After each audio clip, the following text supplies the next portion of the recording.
औज़ुबिल्लाहिमिनश्शैतानिर्रजीम बिस्मिल्लाहिर्रहमानिर्रहीम। सफ़ियान जी टीवी तो सफ़ियान मेहरबान उम्मीद करने हमारे यूट्यूब ने भैन भरा ठीक ठाक हो सन खैर खैरियत नाल हो सन जेड़े जेड़े मुल्क तकने स्पैशली यूके ने भैन भरा असां उन्होंने सारे शुक्रिया अदा करने साढ़े व्लॉग तकने अज स्पैशली साढ़े यूट्यूब ने बड़े अच्छे सबसक्राइबर उन्होंने फरमाइश थी कि वीडियो जे बनाओ MLA चौधरी कासिम मजीद साहब होर जेड़ा ना इस फार्म दिता नहीं बादी अंदराज शरीफ ग्रां वास्ते तो खशनूर साहब ने आखने पर महकमा बरकयात की तरफों ते फार्म फिट करी रहे जनाब साढ़े ग्रां टांगरी बहादुर नई आबादी अंदराज शरीफ जिसने साढ़े नाल जनाब मौजूद न जेड़े महकमे ने इंचार्ज हैं जनाब कमर जमान शाह साहब नाल साढ़े बड़े अच्छे प्यारे भाई साकब भाई ते नाल चाचू दरीस भी मौजूद हैं फरीद भी ते नाल मौजूद हैं जनाब साढ़े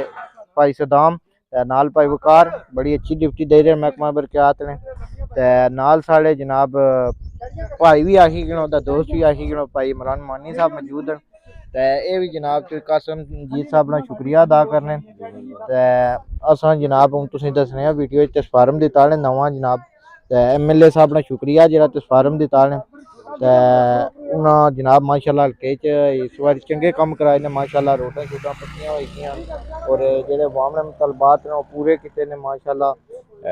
ढांगरी फैजपुर शरीफ वाली रोड ना हमारे को व्लॉग नहीं बनाना होया लेकिन उसका कम ही दोबारा आने नाकस होया सी उसी वजह से दोबारा जारी है ये गल है भाई मानी ते हुन माशाल्लाह कम होई रहे ते हुन तुसें दसने फार्म नी वीडियो उपर चाहने करी सकने जी फार्म उपर डाई रहे जनाब चाचू फरीद माशाल्लाह तंदे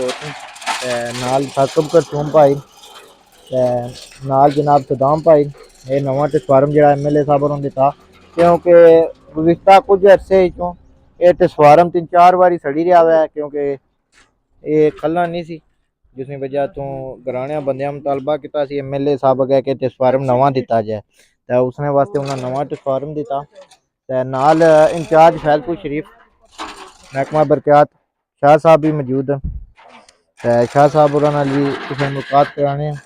के शाह साहब जी वासलाम क्या हाल है शाह साहब अल्हम्दुलिल्लाह ठीक ठाक ठीक हो सही है ठीक है जी जी मेहरबानी बहुत शुक्रिया जनाब जेड़ा तुम आए हो कड़ी धुप विच मेहनत करी रहे हो साड़ा फार्म ठीक करी रहे हो साढ़े फैजपुर शरीफ ना शाह साहब बिजली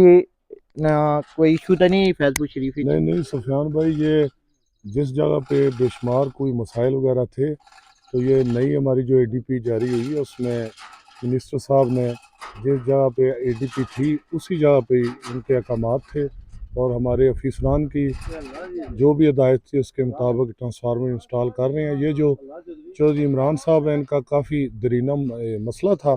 जो अब दूर हो चुका है, नया ट्रांसफार्मर लग चुका है और अल्हम्दुलिल्लाह मेरे लड़के लाइनमैन जी आपको पता है चोई फरीद सदाम साकब सब काम कर रहे हैं तो अल्हम्दुलिल्लाह कोई ऐसा मसला नहीं है और ये हमारे फ़राइज़ में शामिल है कि इस निज़ाम को बेहतर रखना